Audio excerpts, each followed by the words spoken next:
Sarah.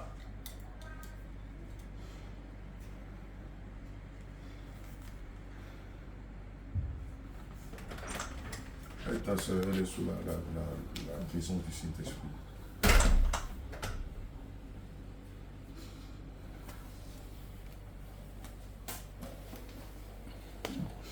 Je suis le véritable.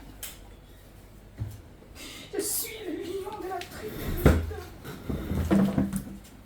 Je suis l'alpha et l'oméga. Bienvenue à la maison. Alléluia. Bienvenue à la maison. Bienvenue à la maison. Bienvenue à la maison. Voici ta maison. Voici ta maison.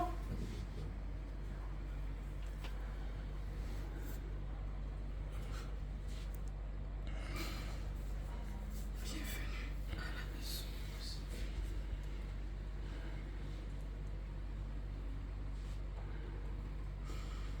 Terminé.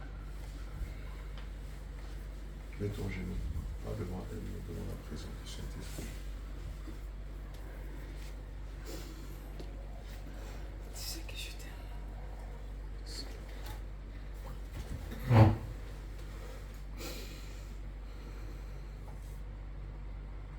Je suis ton créateur.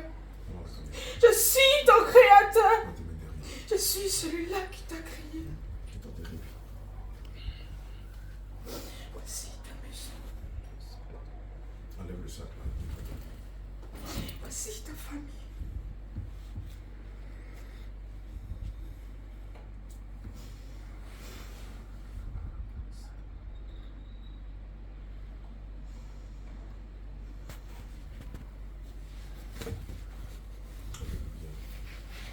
Ton histoire est comme celle du fils prodigue qui, malgré que son père était vivant, lui a demandé son héritage et aller dans le monde le dilapider.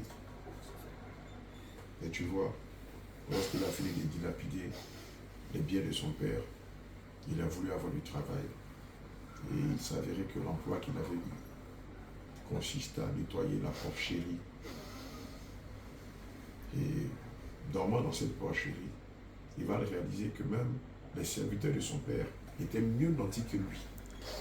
Et c'est comme ça qu'il va se réviser, il va se remettre en cause et en toute humilité, il ira rencontrer son père. Et lorsque son père a vu que de le réprimander, son père a demandé à ses serviteurs de lui faire tuer le veau le plus gras afin de célébrer sa venue. Alléluia. Et la Bible dit que son père lui a fait porter une bague et il lui a fait porter une nouvelle tunique. C'est ce que le Saint-Esprit fait ici. C'est ce que tu viens de voir là. Alléluia. Le Seigneur ne te condamne pas. Il te pardonne. Mais il va falloir que cette fois-ci, que tu sois vrai, que tu sois sincère avec lui. De peur que cette fois-ci, si tu décides de retourner dans le monde, que tu ne perdes ton âme. Malgré que tu t'étais remonté dans la boue, à maintes reprises, le Seigneur, au cours de son alliance, n'a pas permis que tu perdes la vie. Il n'a pas permis que tu passes de vie à trépas. Mais il était avec toi. Parce qu'il avait servi, parce qu'il avait prévu que tu viennes dans sa bergerie. Et que lui veille à ce que tu sois pardonné et que tu sois restauré. Et c'est pourquoi, comme je te le disais tantôt, pendant ces 7 jours de jeûne et prière, sois plus que sincère. Fais-le du fond du cœur. Et assurément, Dieu qui sonde les cœurs et les reins, qui sait toutes choses, s'il voit ta sincérité, tu verras. Il va rétablir son serviteur que tu es. Tes dons et tes talents que tu as perdus, parce que tu t'es mis malheureusement en ménage avec une Dalila, le Seigneur va restaurer tes dons et tes talents. Tu pourras revenir dans sa bergerie et travailler pour lui, sous la tutelle de son serviteur. Alléluia. Amen. Sois fortifié. Amen. Sois fortifié, mon bien-aimé. Alléluia. Bien-aimé, malheureusement, c'est l'image de beaucoup d'enfants de Dieu. Amen. Qui marchent non par la conscience, qui marchent non pas par l'esprit, mais par la vue. Alléluia.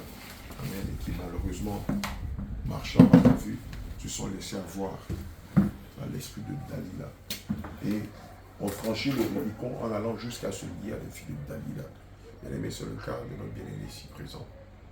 Malheureusement, qui s'est marié avec une fille de Dalila, qui était un agent du diable, et malheureusement, cet agent du diable a détruit son ministère, a détruit son appel, a détruit sa mission, a détruit l'œuvre que le Seigneur avait mis en scène.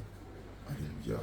Et par là, l'Esprit de Dieu s'est éteint en lui. Amen. Et il s'est retrouvé dans le monde. Et comme Dieu est le Dieu qui ne brise pas l'alliance, amen, qui veille sur sa brebis et sur ses serviteurs, il a permis que son serviteur vienne nous rencontrer aujourd'hui, afin de lui témoigner de tout son vécu, de tout son parcours, et malheureusement de cette alliance qu'il a contractée avec une des filles de Dalila, qu'on appelle vulgairement les démons de chair. Alléluia. Amen. Et comme Dieu est Dieu, et qu'il est lent à la colère et riche en bonté, le Seigneur Jésus a pris sur lui de restaurer son serviteur, de lui pardonner cette déviation et de le ramener dans sa bergerie. Bien-aimé, c'est une occasion pour toi, mon bien-aimé Kwame, de faire table rase de ton passé et vraiment de profiter de cette main tendue que le Seigneur te donne afin de redémarrer ta vie chrétienne à zéro. Alléluia. En tout cas, tu pourras compter sur nous. On sera là pour t'encadrer, pour te conduire, pour t'exhorter, pour t'enseigner, pour te former, afin que tu reprennes ta marche. Amen. Sois fortifié. Amen. Bonne arrivée dans la bergerie du Seigneur Jésus. Je prie que tu n'en sors plus. Pour quoi que ce soit, mon Dieu, je prie que tu demeures ferme. Tu demeures ferme jusqu'à ce que la trompette sonne. Alléluia. Quand on lit Jean 14, pardon, quand on lit Jean 10 au verset 27, il est écrit: mes brebis écoutent ma voix. Mes brebis écoutent ma voix. Je les connais et elles me suivent. Amen. Ce n'est pas l'apôtre Abraham que tu es venu rencontrer. C'est le Seigneur Jésus. Et c'est pourquoi je dis, je prie que cette fois-ci, tu demeures ferme, attaché à la saine doctrine, que tu ne retournes plus dans ton passé, que tu fasses attention à toi, et que quand la trompette sonnera, que toi aussi tu sois enlevé, et que tu fasses partie de la salle des noces. Alléluia. Que le Seigneur te bénisse et qu'il te fortifie.